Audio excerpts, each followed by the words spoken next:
No more confusion for your sprint force velocity profiling. No more feeling like you're missing a bunch of stuff. No more confusion about the metrics. No more feeling like there is a big gap in your training or there is a big opportunity that you are not taking advantage of. And really, this goes for all profiling. Any sort of test that gives you a ton of numbers, metrics, and things like that. These are all universal principles on how to break it down, how to understand what numbers are important, and consequently what to do about them. So let's get into breaking down the sprint force velocity profile. And for context, there is going to be a decent amount of visual. So if you're listening on podcasts, feel free to listen if you're in the car or whatever it may be. But make sure you hop onto YouTube to see the full podcast, the slides, the graphs, and things like that. But first, what does each metric mean? Because there are so many, and honestly, a lot of them are redundant, whether it is a sprint force velocity profile that spits out 10 numbers or a force plate counter movement jump that spits out like, was it 72, 82, something like that? So if we know what each metric means, we can consolidate it down into only the important/relevant ones, right? We are trying to eliminate redundancy. Then, once we have our actual metrics, we know what we're going to look at. Then we can figure out what is good, what is bad, what's average, what's above, what's in the threshold that I want my athletes to shoot for. Well, once you have your standards, you know what's good or bad, then you can consequently make decisions because of that. If athletes are above or below the threshold that you created. And if you have, let's say, 5 numbers, which I'll have in this presentation, and you have them organized from first most important to second to third, fourth, fifth, and you have, if they're above or below each line, then that's how you do a decision-making tree. That is how you make systematic decisions on what to do. And last, well, if you know what you're going to address first, and if they're above or below, and then what second, above and below, well, then you just have to coach, intervene, and do your thing. So what does each metric mean? What's good? What to do about it /when? And coaching. Yeah, let's do it. Fit is an online programming software that helps you train more athletes in less time with greater individualization. For in-person or remote training, Fit does so with a streamlined programming process, decision-making trees to help you integrate data into your programming, as well as better communication with all pieces of a high-performance model involved to break down silos. Learn more at fit.io, that's fytt.io, and tell them that Matt Tomets sent you. Coaches, this podcast is sponsored by Samson Equipment. They've been providing elite strength training equipment and professional weight room solutions since 1976. If you value quality products, great customer service, and a company with integrity, then make Samson Equipment your go-to.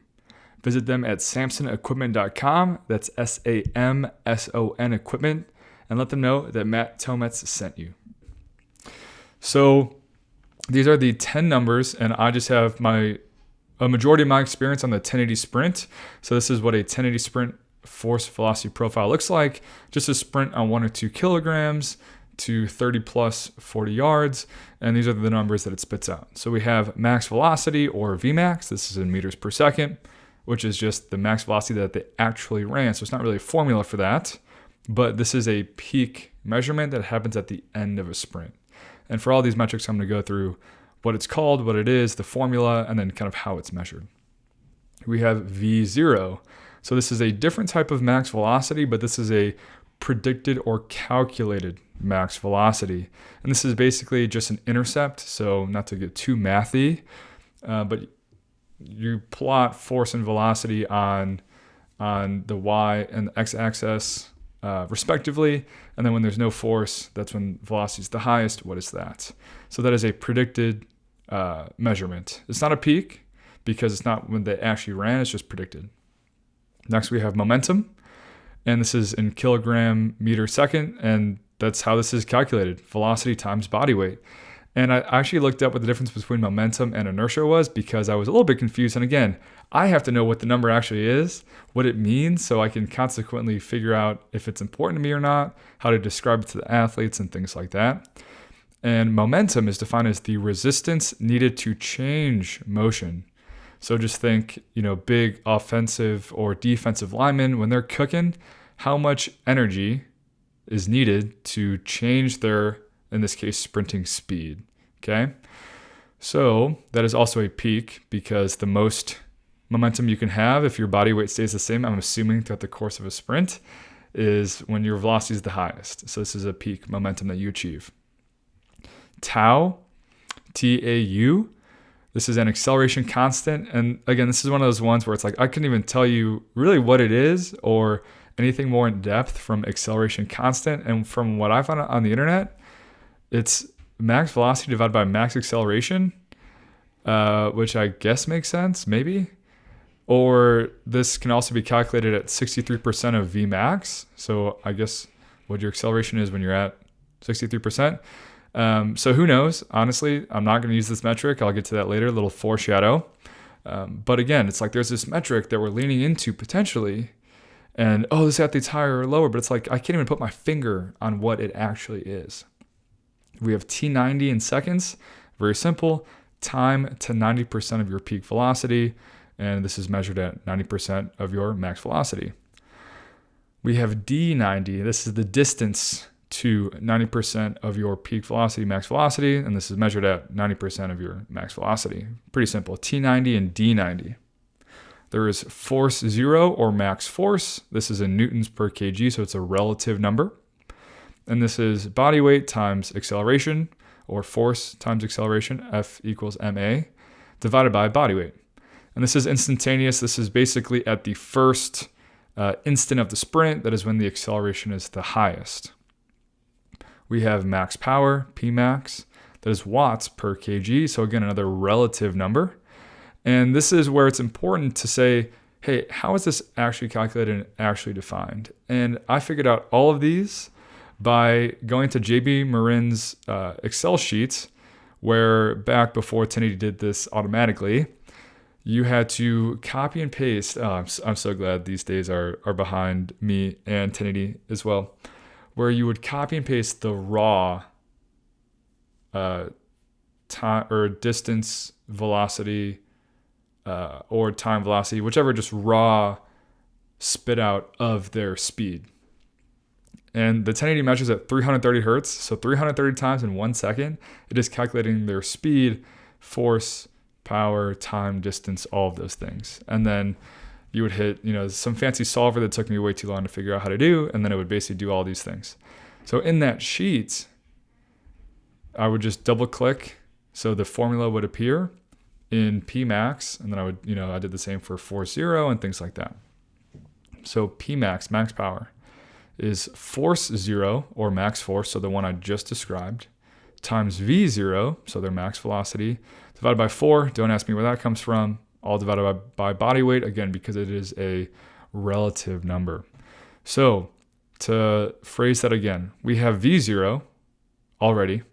We have F0 already. And we already have other numbers that are divided or have body weight taken into account. So Pmax is F0 times V0, max force times max velocity, divided by 4, divided by body weight. And that's important how I broke that down, and I'll come back to that later. Again, foreshadowing. And this is going to be instantaneous-ish. So I'll show in a graph kind of when this metric is measured, but it's within the first second. We have RF max, or ratio of force max, and that is a percentage. So whenever you're sprinting, you are pushing in a resultant vector, and vector sounds fancy. Vector is just a direction and a magnitude, and this just looks at or I guess this is both.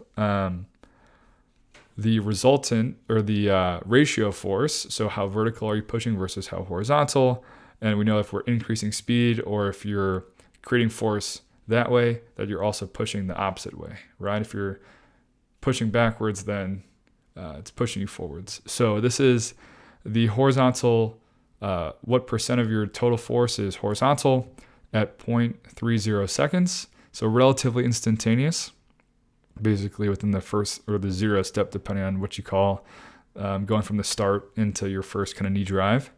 And then we have DRF, which is also percent. So it's the decrease in ratio of force. So basically, as you sprint, as you rise, your direction of force goes from more horizontal to more vertical over time. And what is the rate of change of that? So the change in force over time as it becomes more vertical. And this is calculated over the whole sprint. So the formula for this is ratio of force percent. So similar to how we can do ratio of force max just at one point in time, there's a ratio of force throughout the whole sprint divided by speed. ISOFIT is not just pioneering isometric strength training, but they are opening up a brand new world of possibilities with health and performance benefits through isometric training and their own groundbreaking product. With patented force matching technology, they're reshaping the boundaries of functional health and human performance. Discover the future of health, fitness, and sports performance at isofit.com. That's ISOPHIT.com, and tell them that Matt Tillman sent you. So those are our 10 metrics, and I've already crossed out 5 of the 10. I've eliminated half of the sprint force velocity profile metrics, and I have my reasoning, which I'll get into later. But basically, I'm taking away Vmax because we have V0. I'm taking away tau, T90, and D90 because we have a different acceleration metric. I'm taking away Pmax because it is too related to everything else. So what that leaves us with is V0, so max velocity, predicted. We have our momentum, our max force, ratio of force max, and decreased ratio of force. So those are our 5 we're going to go with. And I have a full correlation matrix, one of my favorite things to make in Excel. They're super fun, of a high school football team and a college football team, a Power 5 football team, of the entire team running a force velocity profile, 1 or 2, but I took their best, and I think best I defined as fastest, or defined as best ratio of force max, as that is the first metric that we look at in our decision making. Again, another little foreshadow, but more or less, one rep to the other isn't that different anyways. But basically a correlation matrix, and this is going to be kind of the foundation of where we are going to start eliminating numbers and just get rid of some of that redundancy. So shocker, Vmax, so the max velocity you actually ran, and the V0, so your predicted max velocity, has a 1.00 correlation. This number is basically the same number. There is no, although the number is not the exact same, right? So if your Vmax is like 9.50 and your V0 is going to be a little bit higher, let's say like 9.53, well, basically for everyone, the V0 is going to be just a tad higher. So that's just an example of redundancy, right? We don't need both of those numbers. And so this is just a visual. Kind of look at all of them. I highlighted all of them that were above, I think, 0.7, which is a pretty strong correlation. And there's a decent amount of numbers. And again, if we know that the formulas have the same metrics-ish, right? Or there's metrics to calculate other metrics, there's going to be correlations, and we don't have to look at nearly as many that we think we do. So this is a visual of the force velocity profile, the power velocity profile, and things like that. And just looking at where max force and max power are calculated. So remember how I said instantaneous-ish for power? So power is going to be within the first second, and then force is going to be basically right when the athlete starts their sprint. So they're both basically at the beginning of the sprint, and power already has force in it. And hopefully you're catching my drift on where I'm going with this. So to take a step back again, just to have given some examples previously, consolidating metrics comes down to this. Very simple question. Are we differentiating or are we describing? Describing would be including every metric, and you're basically just saying, hey, here is their force velocity profile. Here is everything, right? Versus are we differentiating? Do I have a number for a concise way to describe their max velocity? Do I have a concise way to describe their acceleration? Do I have a concise way to describe how they run versus their body weight, relatively speaking, right? Instead of just, if I give all of the numbers, well then, okay, then I have to sort through all of them, right? So we need the force velocity profile to help us make decisions. So that needs to help us differentiate between athletes, who's good, who's bad, not just basically summarizing, right? If I'm summarizing, I'm describing. I'm not here to summarize it. I'm here to differentiate one athlete from the other. So within this, what is to related, right? And of course, like If someone's fast, odds are their force is also going to be high. So if it's a 0-0 correlation where faster athletes, let's say the decreased ratio of force has absolutely nothing to do with it, well, then that might not be the best metric because it's kind of a crapshoot on does this help us describe what we ultimately want, which is velocity. So if it's true related just because it's literally calculated with each other, or if it's true related just because it's true related, again, we're just describing the same thing multiple times instead of just picking one, and then we can use that to help us differentiate. And the second way to describe this is, what is the least amount of metrics we need to learn what we want, right? Let's break down the sprint and force velocity profile. Force, velocity, some sort of all-encompassing sprint number, right? And then maybe kind of something between, like I said, as football is like a common sport for this, we have something relative to body weight, right? So I'm going to go back through some of these correlations, knowing what we're kind of looking for and not looking for, and just highlight some of the main ones. So T90, so the time it takes you to get to 90% of your Vmax, has a 999 or basically a 100 correlation with tau. Okay, so those are both some way to describe acceleration, and they are literally the same thing. So we can eliminate that. We have Vmax and V0, like I said. We have DRF, so the decreased ratio of force. So that would be, I guess, a number of acceleration, right? How quickly or not do you rise in acceleration? Well, that has a super high correlation with tau, T90, and D90. So we have these three kind of vague, kind of general acceleration numbers. And we have one that's a little bit easier to wrap your head around and takes into account the whole sprint, right? Because decreased ratio of force looks at the whole sprint. So basically, can I knock out three metrics with one, right? That's how we differentiate instead of just describe or summarize. We have RF max, has super high correlations with F0 and P max, so your max force and your max power. And again, that's because we know that these numbers, ratio of force max, so how horizontal is your first step, happens at 0.3 seconds in the sprint. We know that max force is basically right when you start your sprint, and P max is somewhere kind of in that first second, less than a second-ish. So that makes sense, okay? So do we need all of those? Probably not. And it's also interesting to put out there that the high school team and the college team more or less have like the same correlations, or if anything, they're off by like 0.03 higher or lower maybe. So I thought that was just also interesting to put out there.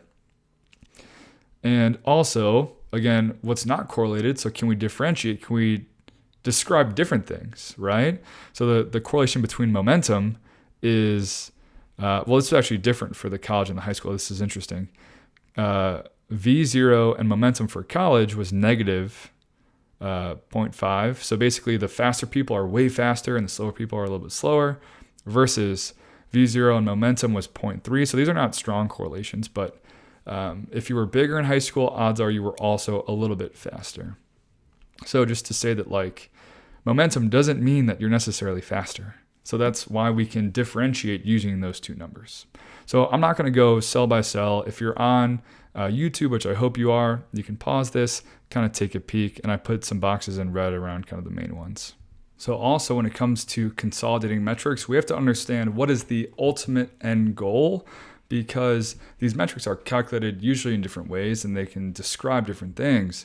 But what is the point of improving, I'll just pick a number, the RF max, if it has absolutely nothing to do with velocity, or in this case 40 time, where let's chase this number, let's dedicate a whole training block to increasing this, and then it doesn't come back to velocity itself.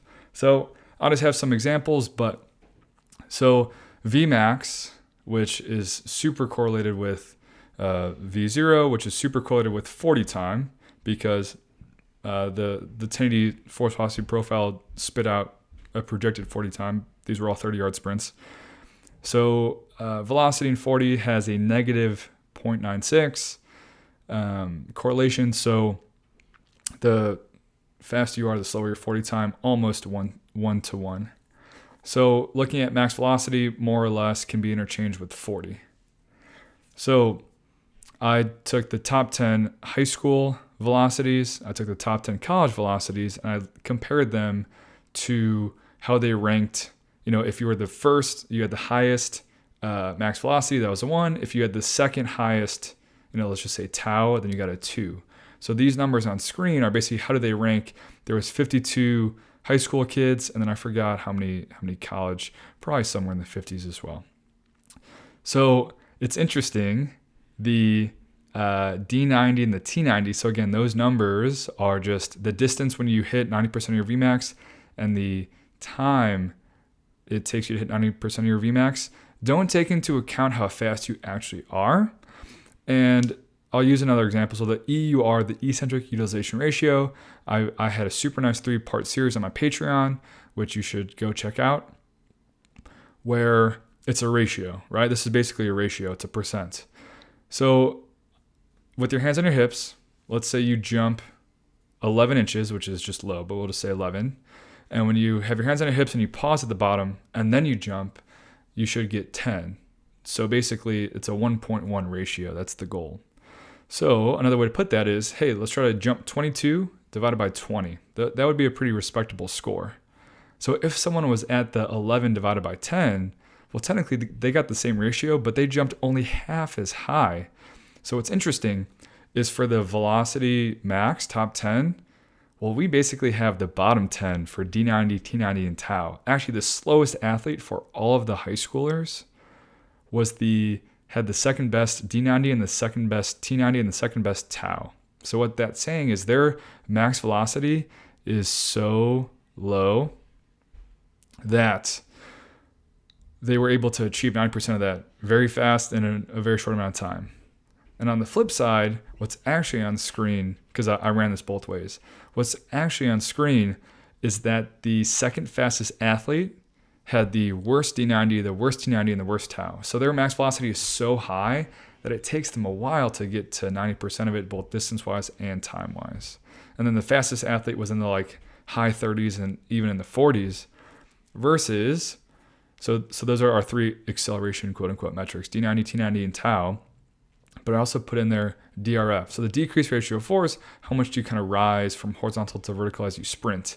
And what's interesting is that the top 6 athletes for velocity were also top 10 in DRF. So although it's not a 1-to-1 correlation, it's correlated enough. It's helping us differentiate enough, okay?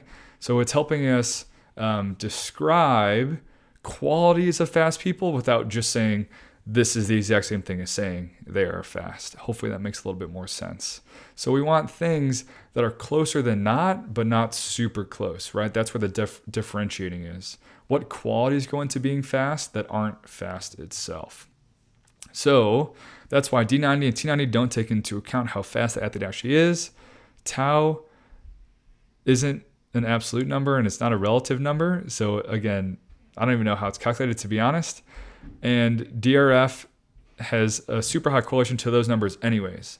So if DRF is correlated to the acceleration numbers and it more or less coincides close enough-ish, but not too close to velocity, then we're just going to use DRF. So for Vmax and V0, they have a 100.99999 correlation. Basically pick one. Okay, so there's logic in Vmax is what they actually ran. And then V0 is predicted. So that takes into account a little bit more the whole sprint. Maybe it's a little bit cleaner versus if someone just didn't get to that max speed or whatever it may be. So in this case, let's do V0. It takes into account more sprint versus just the peak. Again, knowing how it's calculated, where the V is a predicted based on everything versus the V max is what they actually hit at one point, instantaneous or a peak at one point in time. So we pare down our velocity numbers, we pare down our acceleration numbers, and this is my hot take of the podcast. This is going to be 20 something minutes into it. Power makes no sense. I'll say it loud for the people in the back. Power makes no sense because I hate watching videos on Instagram or whatever it may be where the coach is saying, oh yeah, we need our people to be more powerful when they sprint. It's what does that mean? If if I coach an athlete, hey, I want you to be more powerful. Well, besides just like trying harder, maybe grunting a little bit louder, like what would that mean to that athlete? And I think it comes down to, well, first, the actual calculation of power is force and velocity.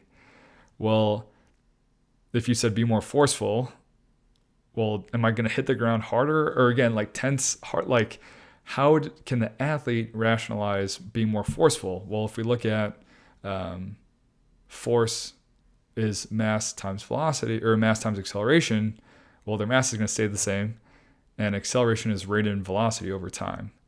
And the other half of power, because we have force and velocity, well, everything just comes back to being faster. Velocity is the easiest thing to understand. Move faster from point to A to point B, right? So both of the components of power have velocity in it, whether it is directly velocity or it's velocity through acceleration through force. So we have all of these numbers that are measured at the beginning of the sprint-ish that has something to do with acceleration, with RF max, or ratio of force at your first step, your max force, and your P max. Again, I took the top 10 velocities of the college kids, and this does a pretty good job of differentiating, being close enough, right? There's basically, for RF, the top 15 are the top 8 velocities. For force, the top, what do I see? A 2, a 3, an 8, a 15, a 16. So again, it's some people near the top-ish, but not necessarily a one-to-one correlation of velocity on this number. And then for P max and velocity, the top 10 velocities, there's, the fastest V max has the 7th best power. The second velocity has the second power. The 4th velocity has the 1st power. Again, so it's not a one-to-one, it's close enough, but not the same thing. So I know that that's a lot of numbers. Again, check this out on YouTube. Really good visual. So going back to what numbers are crossed out and what numbers are left, I'll just go over a quick summary now that you have the backstory as to why I crossed out some of these numbers and why I also didn't. So I crossed out Vmax because we have V0, your predicted max velocity, just a little bit cleaner of a number. And they're basically the same thing. We have momentum because in sports or position groups where body weight is important, this is a way to say, hey, no, you're actually killing it even though you're not fast, because big guys or girls don't run that fast, but they can still do good stuff.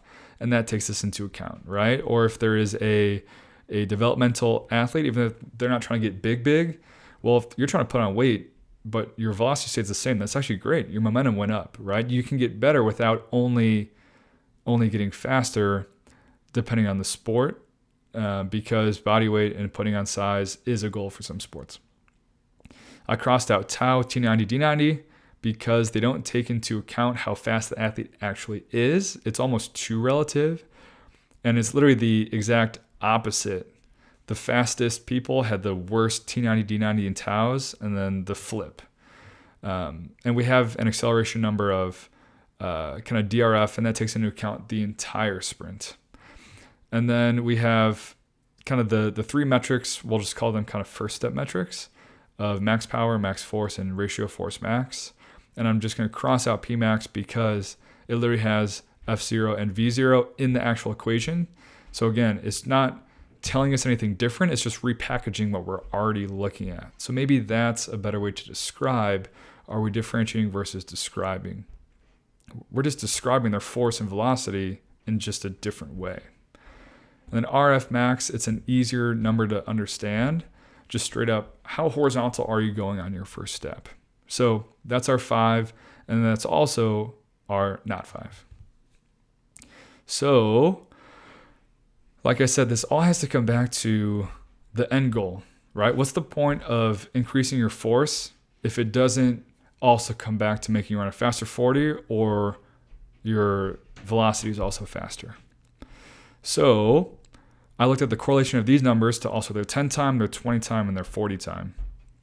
Because like I said, this was a 30-yard sprint, so we have the 10 and the 20, but then the 40-yard is just like a prediction. So V0 is the second most correlated number to 40 time, and the first most correlated is V max. So those numbers are the same thing. We're talking the difference between negative 0.96 and negative 0.97. So velocity for the entire sprint, super correlated to the 40. So for the first step, right, we have RF max and we have F0. So RF max is just a straight up percent, but I like force max because it has that relative component to body weight versus RF max is just a percent. And I think it's important to put out there that P max had a higher correlation to the 10, the 20, and the 40, negative 9.9, negative 9.9, and negative 9.6, versus both max force and RF max had a high correlation at the start and kind of decreased over time, negative 0.9, negative 8.3, negative 7.3 for force, and then RF max was negative 9.8, negative 9.4, negative 8.8. Although you could say max power is more correlated with the whole thing, well, I'm not looking at RF max and max force as a measure of the whole run. I already have V0 and I already have DRF to look at the entire run. I need something that is going to differentiate the beginning of the sprint. It's more correlated in the first 10 yards and it's less correlated as the sprint goes on. So that's another point to where I think those numbers make more sense to the made up number of power, to be honest. And then whether it's acceleration or technique, and it is interesting to say that decreased ratio of force, again, because it's a percent, so it's almost too relative, has basically no correlation with 10, 20, or 40, even though it got a little bit better as the sprint went on. If an athlete is checking off all of those boxes already, and this goes into the decision tree later, if the athlete is checking off all of those boxes above this point in time, then odds are you have to find different ways to figure out what they're not as good at, and this could be a good number. And then the last part, momentum, which had no correlation to speed at all, which makes sense, which is kind of separate from all of this because it's very position/sport dependent. So next we have what is good for each number. So I have those 5 numbers that I mentioned: max velocity or V0, F0 max force, RF max, DRF, and momentum. I took the top 66%, or basically I divided it up into thirds because there's a line at 66% to say above average. There's a line at 33%. So if you're in between 66 and 33, that's kind of average, and then below. So these numbers aren't perfect. This is just one high school football team. This is one college football team. And who's to say that it should be 66%? Maybe it should be 70 to differentiate. This is just to illustrate that you have to have a threshold to say, is this athlete above or below? Are they better at this type of sprint, right? We have velocity for the V. We have RF max and F for the beginning-ish. We have DRF for the whole sprint and the momentum for their body weight. What should we attack first? And there's also Cam Joss's numbers from his presentation he gave on 1080 4 or 5 years ago. And some of these numbers line up. Like for RF max, he has 55, but for my college guys, I had 54.3, so pretty close. But our force is way off. So that's not saying that I'm right or wrong or he's right or wrong. His population, that's his number. And even though they were both Power 5 football teams, they're different Power 5 football teams, okay? So I'm not going to read what's good and bad for all of these. Again, just hop on YouTube and take a peek for yourself. So here's actually a screenshot from Cam Joss's presentation. And not only are there his standards here, but this is basically a different way in a chart form to share his decision-making tree. And I'll have an actual decision tree after this, but just how he ranked his prioritization of these metrics, what to attack first. So first, if your ratio of force max, if your first step is just so bad, well, then that's the first thing we should address. Well, then if your RF is like kind of average, then that's a super important number. It's the first step. It's the foundation of everything. Then we should address that. Well, if your first step is good, but you're not forceful, let's do that. If your first step is good and you're fast-ish, but your force isn't there, and then if your RF is there and your force is, but your velocity isn't there, right? So we go from beginning of the sprint to end of the sprint, from acceleration to top speed, relatively simpler stuff to relatively more complex stuff. I think that makes sense to me. And that's kind of how I would do my decision tree as well. So first, I look at their RF max, which is more or less their first step. And then, is it a force thing or a mechanics thing? And if we address either one of those things, odds are everything else is going to be better. Next, we have their max force. So if they have good direction in their RF max, but their max force isn't there, then we have to figure out if straight up they just don't have enough force, or their force isn't happening in their sprint fast enough. Okay? So it's kind of like we have all 5 things. Can we just check off one and kind of move on to the next one? So if an athlete has the RF max and they have the max force, well then kind of what's next / most important / the lowest hanging fruit? What can we address? It's going to have probably the biggest impact on whatever the goal is for that athlete. And also all of these things kind of have to do with max velocity anyways, and that's the only thing that we haven't really addressed yet in the first 2 steps. So if their V0 is just not there, well, is it a mechanics thing, or do they just have to spend more time at max velocity? If they are in a position or sport where their body weight is important, well then is their momentum where it should be? And then last, if they're fast-ish or not, how do they get there? How is their kind of middle-late acceleration? Again, how do they kind of transition throughout the whole sprint? How does kind of that compare? So those last 3 things, it's kind of like going to be a little bit more athlete specific than just saying everyone should work on momentum, everyone should work on DRF.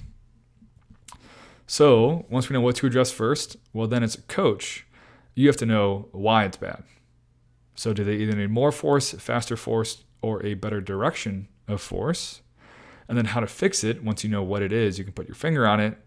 Well, I can't give you all the answers because you are a super high-level coach that does good stuff and can't give you all the answers. So if you can put your finger on what's bad and you know why it's bad, and you have objectivity, a decision tree, actual numbers, a repeatable and reliable test, which is the, just 30-yard sprint, then do your thing. This is why coaches are needed. This is why force velocity profiles don't do your job for you. So I think to summarize kind of what to address first, you need somewhere to go, and you can't get right into the crazy stuff. So for example, like if an athlete's kind of everything sucks and like, oh, velocity is the most important, and that's what we're coming back to anyways, right? Well, if you get their max velocity up without addressing everything else, well, what are you supposed to do later? Versus like, it's kind of getting to the top of the pyramid versus like there's multiple layers of the foundation that you should address first to kind of set you up and get you good gains as well. So if we can get easy gains just by developing the first 5 or 10 yards, well, why would we not start there? Okay. So next, with what to address first, I think it's important to also take a step back and say what actually does change when we decide to address specific things for specific athletes. And if you are concurrently training, which I think is the best way to do speed training, which basically means that you're doing a little bit of everything all of the time. Like if an athlete, if we say 55% RF max is good, I've seen as high as 57, 58%. They're the elite of the elite. Does that mean that super heavy running is not going to benefit them? Probably not. I think it would. I think whether it's just a nice mechanical, stimulus, a good check-in, a good just like refresher on, getting really big shapes, having zero inertia. But let's say that their heavy phase should only last 2 weeks instead of 4, versus everyone else should be 4 weeks, and maybe the really sucky people should be at 6, right? Or let's say everyone's going to do heavy running, but just the really sucky people get it 2 times a week instead of 1. So you're doing everything all the time, more or less. It's just a little bit more exposure, a little bit more frequency, a little bit more total reps, let's say, of whatever it is you are addressing. And I think it's, have they earned individualization yet? So I think it doesn't go without saying, double negative, yeah. Good, well-rounded training never hurt anyone. So going back to the high school football team, there was some freshmen, I believe, in that, and they're so bad to where let's not even get individualized. Let's not get specific. You're going to do a little bit of everything anyways because your training age is basically 0. So if I can save the specific things, like imagine if you did specific things for 2 years and you got all these great gains with a freshman and sophomore in high school, well, then what are you supposed to do for the next 2 years? And then also if they go play in college, you're doing things that they should do at the end of college, at the beginning of their high school career, versus if you do just good, well-rounded training, get the easy gains, lowest hanging fruit, then you have somewhere to go later. So I think if you're doing everything concurrently and an athlete has actually earned these things, then you can just mix and match kind of volumes and frequencies and things like that to give athletes a little bit more what they need. So here's a visual of a decision-making tree. I really like this website for visualizing this. And again, asterisk at the bottom. You should be doing a little bit of everything anyways. So, let's just apply this to some of our college norms, or the top 66%-ish. I rounded to make it kind of square numbers. So the first question, the bottom of our pyramid is going to be our RF max. So is their RF max higher than 54%? Well, if it's not, then you should do heavy, short, high frequency running. Well, if it is higher than 54%, well, next question, is their max force over 8 newtons per kilogram? Well, if it's not, then you should still be in that heavy kind of medium resistance. Well, if it's above 8 newtons per kilogram, well, is body weight important for their sport? Well, if it is, well, then you got to figure out, well, why is their momentum bad? Is it because their body weight should be higher, or is it because their body weight's good but their velocity is not where it is? Well, if their body weight isn't important, well, next, let's look at their velocity. Is their velocity over 9.5 meters a second? If it's not, but again, they've answered yes to everything so far, basically, but their velocity is not there, well, then increase their top speed frequency. Well, if they're already fast, well, then how is their decreased ratio of force? Basically, how do they do the whole run? Can we get a little bit more technical? Well, if their DRF isn't there, well, then work on the transition. But if they're good at transitioning, well, then what's next? Overspeed, the highest stimulus, fastest thing you can possibly do. But again, there was basically 1, 2, 3, 4. There was like 5 things that they had to check out before they got to overspeed, versus just saying, cool, we'll all do overspeed, just because it's phase 3, right? Have they earned it yet? So again, this was very visual. So hop on YouTube, check this out. I think this is a super cool graphic and decision tree, and hopefully you like it. And this should be the last slide. If I had to summarize action items, how you can apply this information, again, these are just general principles of evaluating things that spit out a ton of numbers. You have to be able to define and describe each metric. Can you put your finger on what it actually is, how it's calculated, how you describe it to an athlete, where it is taken from the sprint or the jump or whatever it is? Second, can you consolidate down to 5 metrics? Okay, that's just a round square number. And if it's a sprint, right, you have the whole thing, acceleration, top speed, and then like a bodyweight component. That's 4 right there. I just added in, we have 2 for the beginning force and RF max. A counter movement jump, right? Well, momentum, let's say 1, that's a body weight. You have the concentric phase, eccentric phase. You could find a ratio between those 2, and then just a general performance jump height, right? There's 5 for I took away, or I'm only going to use less than 10% of all the force plate metrics, right? 5, and it spits out like 70 or 80. Then organize those numbers in order of importance. So what is the foundation if there's a pyramid? What is the first thing? If you can't do this, we got to do this. We got to address this first. This is going to set us up for everything else in the sprint. And then you consequently write out your interventions for each branch. So whether it is a actual decision tree, which I think is a great visual, easy to organize your thoughts, right? Yes, no. All of the yeses, do I check this box? Yes. Do I check this box? Yes. Well, basically, if they don't, well, then how are you going to improve it? And more or less, you can write out your whole program, all of your interventions, all of your buckets objectively, and then all you have to do is just test them, do the profile, and then put it in Excel to spit the kids in the bucket, and then away you go. So there it is, sprint force velocity profiling. I think this is a valuable topic because it's something people talk about a lot. And not that I had all the answers in this, but that's because no one talks about it. So this is my interpretation. Not that it's perfect, but I think, again, it's the general principles and the specific examples of how you can apply profiles and profiling a little bit more efficiently, a little bit more effectively, and help you feel a little bit better about your sprint force velocity profiling.